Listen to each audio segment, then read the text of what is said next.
युद्ध संपल्यानंतर उत्तरा गर्भवती होती आणि उत्तराने अतिशय चांगल्या मुहूर्तावर सगळे ग्रह अनुकूल असताना एका पुत्राला जन्म दिला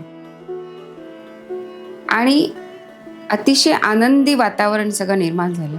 पांडव अतिशय आनंदी होते. धौम्य आणि कृपाचार्य यांच्या हस्ते त्यांनी पुण्यवचन केलं. सगळं जातक कर्म करून घेतलं त्या पुत्राचं. अनेक गायी, सुवर्ण, जमिनी सगळं दान धर्म केला.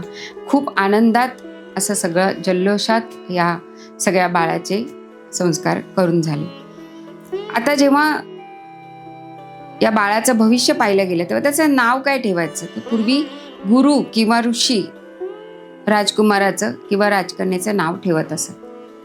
मग आता याचं नाव काय ठेवायचं, तेव्हा ब्राह्मणांनी असं सांगितलं की तस्मान् नान्मा विष्णुरात इति लोके बृहच्छ्रवः भविष्यति न संदेहो महाभागवतो महान. म्हणजे भगवान विष्णूंनी हा बालक तुमच्यावर कृपा केली आहे की त्याचं रक्षण करून तो तुम्हाला बहाल केलेला आहे. म्हणून विष्णूंनी रक्षण केलेला असं हे बालक, म्हणून त्याचं नाव विष्णुरथ किंवा विष्णुरात असं ठेवावं.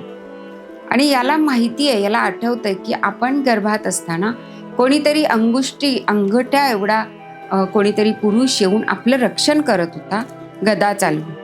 आणि त्याचा विचार तो सातत्याने करणार आणि प्रत्येकाला तो प्रश्नरूपी विचारांनी बघत राहणार किंवा प्रश्न विचारत राहणार. म्हणून त्याचं दुसरं नाव परीक्षित असं ठेवलं गेलं. आणि अशा प्रकारे हा सर्वगुण संपन्न, खरं बोलणारा, कलीचा निग्रह करणारा, परमभक्त भगवंताचा आणि महापुरुष असा हा पुत्र होईल.